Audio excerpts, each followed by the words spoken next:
Hello दोस्तों, स्वागत है आप सभी का क्विक ट्रिक्स बाय दीपक सर में। मैं दीपक कुमार स्वागत करता हूं आपके अपने यूट्यूब चैनल में।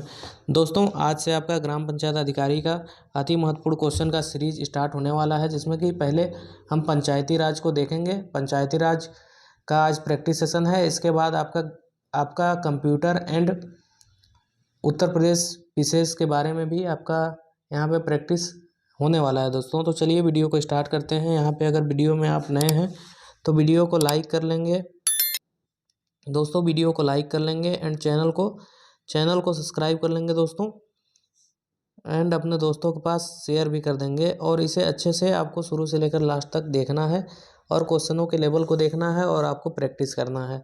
तो चलिए वीडियो को स्टार्ट करते हैं। यहाँ पे देखेंगे पहला क्वेश्चन आपके सामने है।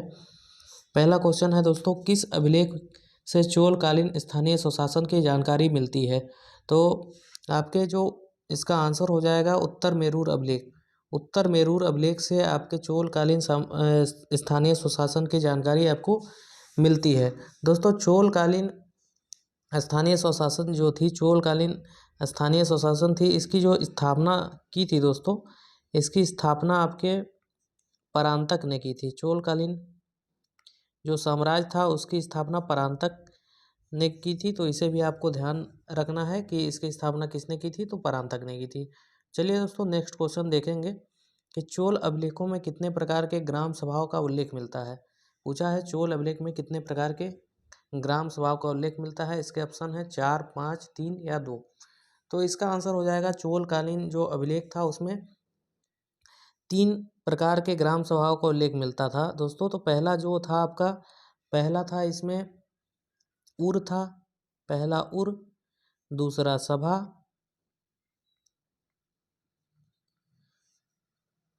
सभा, एंड तीसरा जो था दोस्तों आपका तीसरा नगरम था। उर, सभा और नगरम। उर जो था दोस्तों वो सर्वसाधारण लोगों की आम सभा थी। सर्वसाधारण लोगों की आम सभा थी उर। एंड सभा जो था दोस्तों वो ब्राह्मण या वयस्क पुरुषों की सभा थी। एंड नगरम जो था दोस्तों वो व्यापारिक लोगों की संस्था थी। नगरम व्यापारिक लोगों की प्रशासकीय सभा थी। तो इस तरीके से आपका इसका आंसर हो जाएगा 3। तो चोल अभिलेखों में 3 प्रकार के ग्राम सभाओं का उल्लेख मिलता है। चलिए नेक्स्ट क्वेश्चन देखेंगे आप लोग, आपके स्क्रीन पे है। चोलकालीन ग्रामीण संस्था सभा महासभा की कार्य समिति को क्या कहा जाता था? चोलकालीन ग्रामीण संस्था सभा या महासभा की कार्य समिति को क्या कहा जाता था?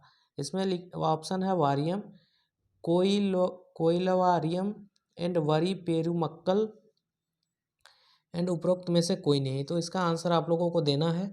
तो देखेंगे चोलकालीन ग्रामीण संस्था में महासभा को क्या कहा जाता था। तो दोस्तों इसमें वारियम इसका आंसर हो जाएगा, वारियम कहा जाता था।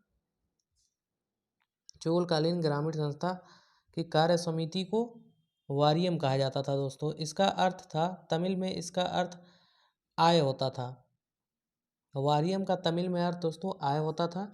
और इसके सदस्यों को, इसका अर्थ तमिल में इसका अर्थ आय होता था। एंड इसके सदस्यों को वारी पेरुमक्कल जो इसके सदस्य होते थे ग्रामीण संस्था में महासभा की कार्य समिति के महासभा के सभा की कार्य समिति जो थी, कार्य समिति के जो सदस्य थे, कार्य समिति के सदस्यों को कहा जाता था वारी पेरुमक्कल। तो इस तरीके से आपको ध्यान रखना है कि चोलकालीन में जो उसकी कार्य समिति थी उसे वारियम कहा जाता था। एंड इसके जो महासभा के जो सदस्य थे उनको वारी पेरुमक्कल कहा जाता था। तो चलिए नेक्स्ट क्वेश्चन देखेंगे। नेक्स्ट क्वेश्चन आपके सामने है कि वारियम के सदस्यों को चुनने के लिए प्रत्येक गांव को कितने वार्डों में बांटा जाता था? तो वारियम के सदस्यों को चुनने के लिए प्रत्येक गांव को कितने वार्डों में बांटा जाता था? इसके ऑप्शन है 20 ward, 25 ward, 30 ward and 40 ward. तो इसका आंसर हो जाएगा आपका 30 वार्ड। वारियम के सदस्यों को चुनने के लिए प्रत्येक गांव को 30 वार्डों में विभक्त किया जाता था।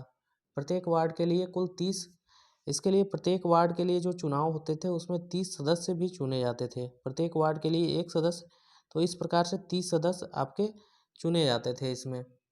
तो चलिए दोस्तों नेक्स्ट क्वेश्चन देखेंगे आप लोग। नेक्स्ट क्वेश्चन आपके सामने है। विजयनगर साम्राज्य में गांव की सबसे बड़ी राजनीतिक इकाई क्या थी?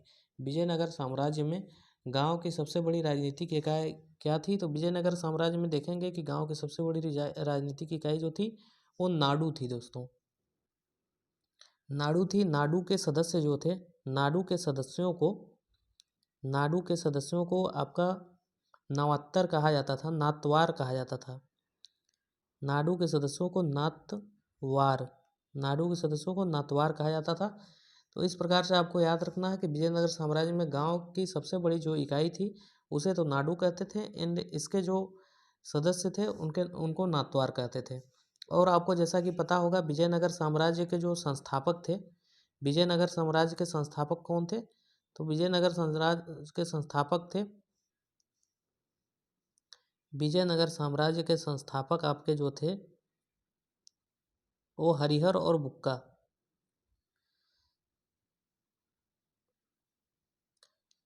इसे भी आपको ध्यान रखना है, भूलना नहीं है।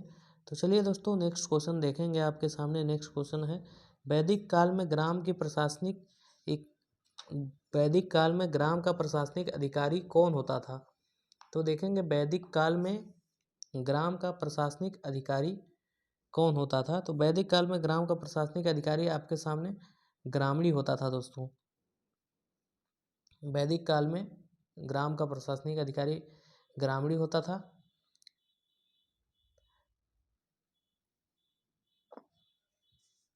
तो इस प्रकार से देखेंगे ऋग्वैदिक काल को ही वैदिक काल कहा गया था। ऋग्वैदिक काल ही वैदिक काल था आपका। तो इस प्रकार से इसमें जो गांव का प्रशासनिक अधिकारी था, जो महत्वपूर्ण अधिकारी था, उसे ग्रामीणी कहा जाता था। तो चलिए दोस्तों नेक्स्ट क्वेश्चन देखेंगे। आपके सामने नेक्स्ट क्वेश्चन है, पंचायती राज में महिलाओं को 50% आरक्षण देने वाला पहला राज्य कौन सा था? तो पंचायती राज में महिलाओं को 50% आरक्षण देने वाला कौन सा राज्य था? बिहार, असम, हिमाचल प्रदेश एंड केरल। तो इस तरीके से देखेंगे इसमें कि जो आपका बिहार था उसने सर्वप्रथम पंचायती राज में महिलाओं को 50% आरक्षण दिया था दोस्तों। और इसके अलावा आपका आंध्र प्रदेश, झारखंड व कर्नाटक, आंध्र प्रदेश, झारखंड एंड कर्नाटक, ये तीनों राज्य भी 50% आरक्षण महिलाओं को दिए थे। महिलाओं को 50% आरक्षण इन्होंने भी दिया था दोस्तों। तो इस तरीके से आपको याद रखना है, लेकिन जो पहला राज्य था वो बिहार था इसमें। नेक्स्ट क्वेश्चन देखेंगे आप लोग।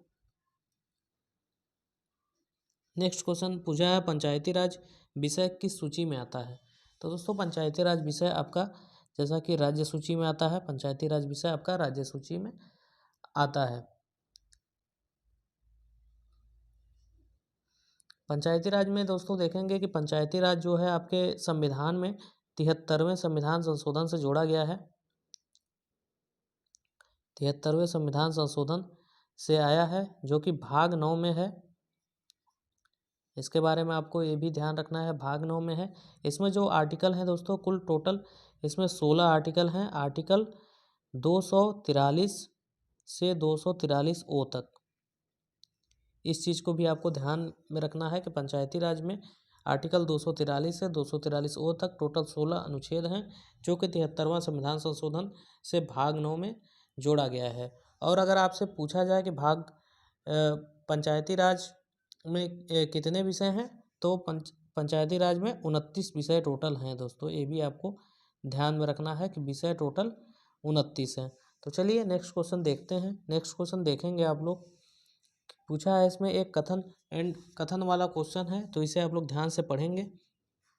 इसमें देखेंगे कि पूछा है पहला जो कथन है वह है, ग्राम सभा एक पंचायत के सभी वयस्क सदस्यों से मिलकर बनी होती है, जिसमें सिर्फ एक गांव या एक से ज़्यादा गांव शामिल हो सकते हैं। सेकंड कथन है, गांव के व्यक्ति जो 18 वर्ष या उससे अधिक के हों या उन्हें वोट देने का अधिकार प्राप्त हो, वह ग्राम सभा का सदस्य होता है। तो इसमें आपको आंसर देना है कि कौन सा कथन असत्य है, कौन से कथन असत्य हैं। तो इसे आपको देखना है दोस्तों।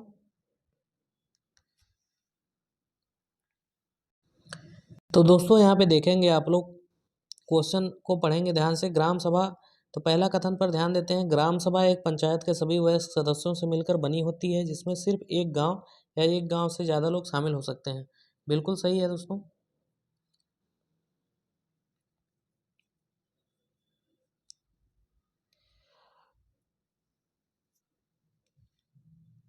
और इसमें सेकंड आप सेकंड जो देखेंगे, गांव के व्यक्ति जो 18 वर्ष या उससे अधिक के हों उन्हें वोट देने का अधिकार प्राप्त हो वह ग्राम सभा का सदस्य होता है। ये भी सही है दोस्तों। तो ग्राम सभा का सदस्य वही होता है जो 18 वर्ष या उससे अधिक का हो। एंड इससे सबसे महत्वपूर्ण बात जो ग्राम सभा के सदस्यों का निर्धारण करता है दोस्तों, ग्राम सभा के सदस्यों का निर्धारण ऐसे होता है, ग्राम सभा के सदस्यों के लिए ग्राम सभा के सदस्य वे होते हैं जिनका नाम निर्वाचक नामावली में हो, निर्वाचक नामावली में दर्ज हो, वे होते हैं ग्राम सभा के सदस्य। तो इस तरीके से आपको ध्यान रखना है। इसमें जो हो जाएगा, पूछा है असत्य कथन, तो दोनों सत्य है, इसलिए इसमें हो जाएगा आपका न तो एक न तो दो, दोनों गलत नहीं है, अर्थात दोनों सही है। नेक्स्ट क्वेश्चन देखेंगे, कौन सी समिति पंचायती राज व्यवस्था संबंधित नहीं है। इसमें देखेंगे संथानम समिति, जीबी के राव समिति, अशोक मेहता समिति, एल.एम. सिंघवी समिति। तो कौन सा है इसमें जो पंचायती राज व्यवस्था संबंधित नहीं है। तो इसमें देख सकते हैं दोस्तों, जीबी के राव जो समिति था, जीबी के राव समिति, जीबी के राव समिति, यह समिति आपकी आई थी 1985 में। यह समिति आपकी आई थी 1985 में, जीबी के राव समिति। एंड दोस्तों अशोक मेहता समिति जो था,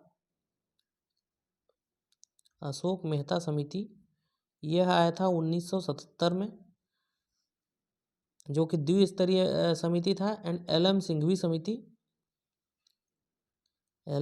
समिति आपका आया था 1986 में। इस तरीके से आपके इनके ईयर भी याद कर लेना है स्थापना का कि कब हुआ था। तो दोस्तों पंचायती राज व्यवस्था संबंधी जो समिति नहीं है वह है संथानम समिति। संथानम समिति आपका सीबीसी से संबंधित है, यानी सेंट्रल विजिलेंस कमीशन, केंद्रीय सतर्कता आयोग से संबंधित है। इसकी स्थापना संथानम समिति की सिफारिश पर हुई थी। तो इस तरीके से आपको याद रख लेना है। तो चलिए नेक्स्ट क्वेश्चन देखते हैं। इसमें नेक्स्ट क्वेश्चन देखेंगे आप, विकेंद्रीकरण प्रणाली की सिफारिश किसने की थी। विकेंद्रीकरण प्रणाली की सिफारिश किसने की थी। C Rajagopalachari, J B. Kripalani, Balwant Rai Mehta and Ashok Mehta. तो दोस्तों 1957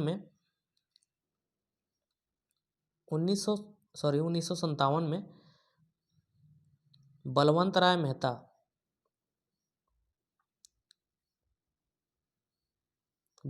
मेहता ने आपकी विकेंद्रीकरण की प्रणाली की शुरुआत की थी 1957 में।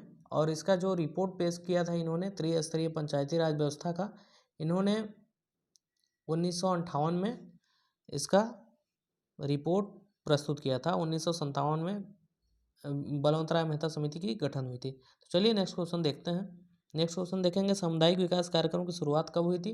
तो दोस्तों सामुदायिक विकास कार्यक्रम की शुरुआत आपका 2 अक्टूबर 1952 को हुआ था, जिसकी शुरुआत 2 अक्टूबर 1952 को हुई थी। इसके अंतर्गत जो व्यवस्था थी, स्वच्छता, पेयजल, आवास, चिकित्सा एवं शिक्षा आदि कार्यक्रमों पर बल दिया गया था दोस्तों। तो इस तरीके से आपको याद कर लेना है। इसके बाद जो आया था आपका 1953 में राष्ट्रीय विस्तार सेवा आयोग, राष्ट्रीय विस्तार सेवा। तो दोस्तों इस प्रकार से आपको याद रख लेना है कि सामुदायिक विकास कार्यक्रम आया था आपका 2 अक्टूबर 1952 को, एंड राष्ट्रीय विस्तार सेवा आपका आया था 1953 को। एंड इन दोनों जो ये दो योजनाएं थी, ये दो कार्यक्रम थे, इनकी समीक्षा के लिए ही 1957 में बलवंत राय मेहता समिति का गठन हुआ। एंड त्रिस्तरीय व्यवस्था बलवंत राय मेहता जी ने दिया। तो चलिए नेक्स्ट क्वेश्चन देखेंगे। तो दोस्तों यहाँ पे क्वेश्चन आपका समाप्त हो चुका है। यहाँ तक ही आज के प्रैक्टिस सेशन में क्वेश्चन था। बाकी आगे के सेशन में आपके क्वेश्चन की प्रैक्टिस कराई जाएगी। बाकी इन क्वेश्चनों को आपको ध्यान से देख लेना है। एंड प्रैक्टिस कर लेना है दोस्तों। तो चलिए, वीडियो में अगर नए हैं तो आप लोग लाइक शेयर कर लेंगे एंड चैनल पे अगर नए हैं तो सब्सक्राइब कर लेंगे। चलिए यहीं पे वीडियो को समाप्त करते हैं। धन्यवाद। जय हिंद।